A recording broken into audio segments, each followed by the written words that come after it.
Господи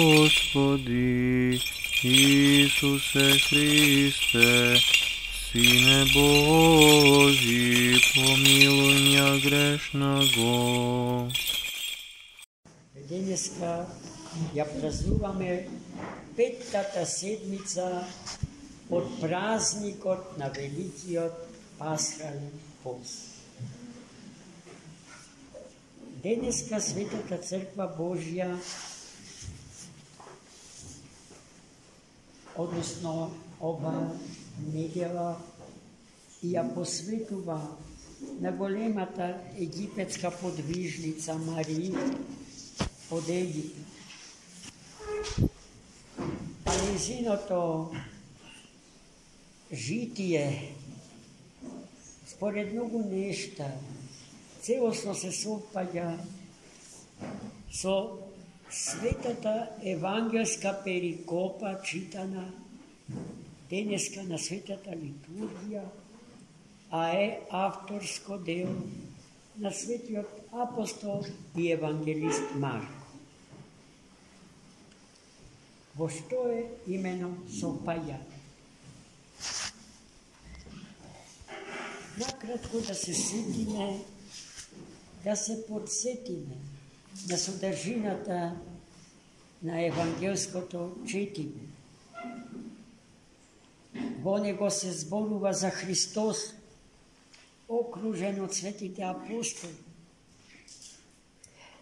И веќе, движејќи се накај Ерусалим, тој ги подготвува своите ученици за се она што ќе се случи со него потоа. Тој им кажува за неговото страдание, како ќе го апсат, како ќе го малтретираат, како ќе го плукаат, како ќе го шамарат, како ќе го венчаваат со трнов венец, како ќе го распињаат и на крајот ќе го убијат. Но во третиот ден ќе воскресе. И светите апостоли сето тоа го слушаат како да не го слушаат. Имаме впечаток дека не обрнуваат внимание на тоа што Христос им го кажува, како да не ги допира. Но после тоа што Христос им го кажа, Христос добива прашање од Јован и Јаков, родените браќа. Дали ќе им дозволи да седнат едниот од десната, другиот од левата страна него. А Христос им кажа дека за да се случи тоа, потребно е тие да ја испијат чашата на страданието што тој ќе ја испива и да се крстат со водата на крштењето со која што тој ќе се крсти. Дали вие можете, ги прашува Христос, сето тоа да го постигнете? А тие веднаш, без двоумење, кажа да, може. И Христос им кажа дека од чашата на страданието ќе пијат и со водата и Духот Свет во која што ќе биде крстен тој и тие ќе бидат крстени. Но да се застане од неговата десна и лева страна не е во неговата власт, туку во власта на предвечниот Совет Божи. Тој што треба трите ипостаси Господни треба да го кажат, да го дадат тој су таа оценка за секого посебно. И потоа Христос, за да не испадне дека не сака да им каже нешто што треба да се знае како заднина на неговиот одговор, им кажа како треба неговите ученици и неговите последователи да живеат за да го добијат местото што го сакаат.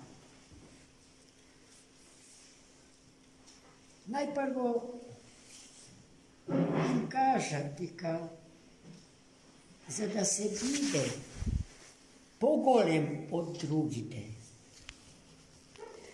потребно е да се биде слуга, да им се биде слуга на другите. И за да се биде прв или попрв од другите, потребно е да им се биде роб на другите. До тогаш знаените обштествени норми на живење во една обштествена заедница Христос сосема подруго ги поставува. Таму имате надредени и подредени. Надредените имаат власт над подредените, а подредените им се целосно подчинети на надредените. И сега гледајте, за да бидете надреден, односно поголем од другите, вие треба да им служите на другите. Да сте им слуги на другите. Ако сакате да сте попар од другите, вие треба да им бидете доброволен роб во љубовта кон другите. И денеска обштествените норми не се променуваат. И денеска, ако сакате да сте успешни во политиката, во бизнисот, тој редослед на надредени и подредени морате да го сочувате и целосно да го испочитувате, за да не бидете елиминирани и фрлени, заборавени на маргините од обштествениот, јавниот живот. А Христос и денеска ни вели дека треба да им бидеме слуги на браќата своји, на другиот, ако сакаме да бидеме поголеми од нив. И во љубовта да им бидеме робови на другите, доколку сакаме да бидеме попрви или први наспроти нив. Условите се претешки за исполнување. Мора да се признае. Тада беше лесно, сите ќе беа христијани. Немаше нашите деца да киснат во подземните простории на кафулињата и ноќните клубови. Токму сега, кога ние Богу се молиме, тие се таму, во подземјето, во дослух, во комуникација со нечистите сили. Водени од идеалот да бидат поголеми од другите, односно надредени, и попарни од другите, односно господари. Никој не сака да биде слуга и роб, браќи и сестри. А и доброволен. Но има многу слуги, има многу робови, кои што се тоа, но не сакаат да се тоа. И тие ги чекаат своите 5 минути да ги фрлат оковите. Така се случуваат револуциите во крв, кои што однесуваат стотици, илјадници, милиони, конкретни човечки животи во името на се уште неродените човечки генерации. Како Христос го завршува денешното Евангелие? Со забелешката дека самиот тој не дојде за да му служиме, туку за да ни послужи, браќи и сестри. Еве го примерот, што треба да се следи. Секој друг пример е промашено, чисто, 100% промашено. Зашто за да се биде надреден, потребно е да се прифати логиката на насилство, на терор, възпославим от себе си. А любовта бара по-скоро себе си да се разпнам, отколку да разпиням други. Еве ја поуката. А сето тоа го гледаме реализирано во животот на преподобна Марија Египетска и во тоа е совпаѓањето. Тогаш кога таа живеела според тогаш владеечките обштествени норми, била проститутка, од Бога дарена со невидена убавина, но таа своја убавина ја трошеше за да завидува неброени млади луѓе, да им ги упропастува браковите и семејството. Убавината што жената ја има не е грев, не е грешна сама по себе. Таа е дар Божи. Зошто?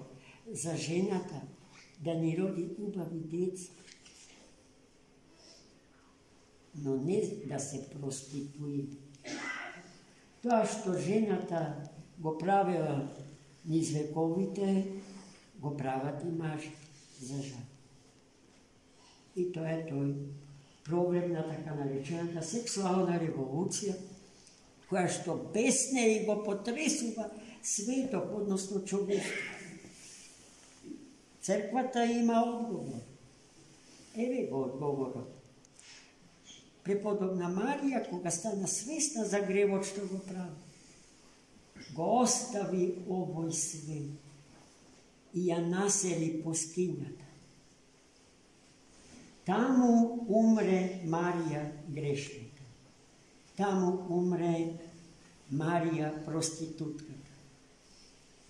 И се роди новата Марија по образ на архетипот на женската природа, Богомајката. Марија Богородица. Во пустињата, живејќи под ненормални, абнормални услови, денски на плюс 50 степени, а ноќе на минус толку степени, таа го изгорела страста во себе си. Ја изгорела страста во корен, но сонцето што ја гори, што го гори коренот на секоја страст, не е ова сонце што не грее преку ден, туку сонцето што му е суштина на ова сонце. А во божичниот кондак се нарекува сонце на правдата, Христос Бог.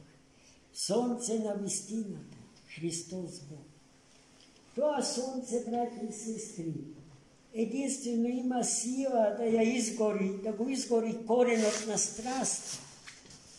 А зошто страста да се изгори, браќи и сестри? Зошто таа е таа што треба со хируршки потез да се отстрани од телото, од природата на човек? Затоа што таа страста не и припаѓа на природата на човекот. Таа е натрапник, како што е натрапник вирусот и бактеријата.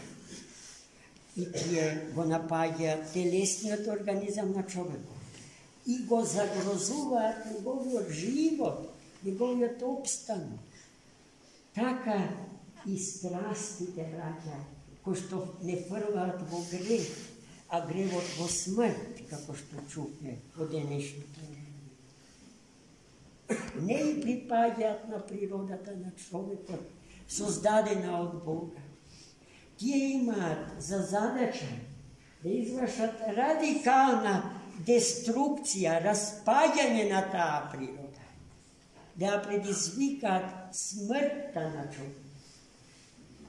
А природата не е поголема од личност.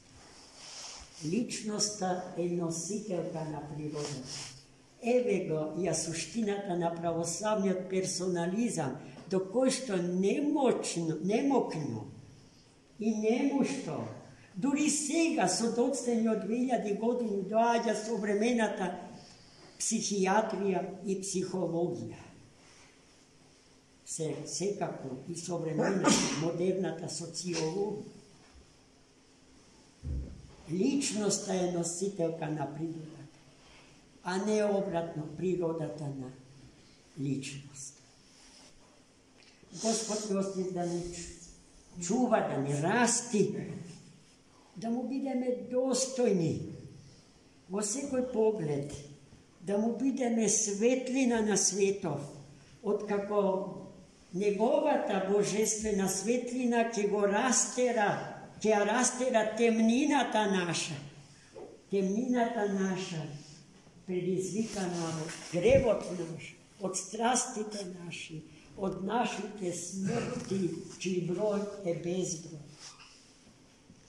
Зашто кога зборуваме за смртта, не треба да зборуваме за биолошката смрт, која што е богочовеколюбива, туку за последната, за втората смрт, за така наречената екзистенцијална смрт. Тема за која што би расправале во некоја следна прилика при читање на соодветно евангелско четење. Господ да ве благослови, да ве чува во здравје, во сила, да ве облече во хитонот на благодатта Божја, на божествените енергии и сили и така полни со светлина и со радост да го дочекаме празникот на сите празници и торжеството на сите торжества, Светата Пасха Христова. Амин. Драги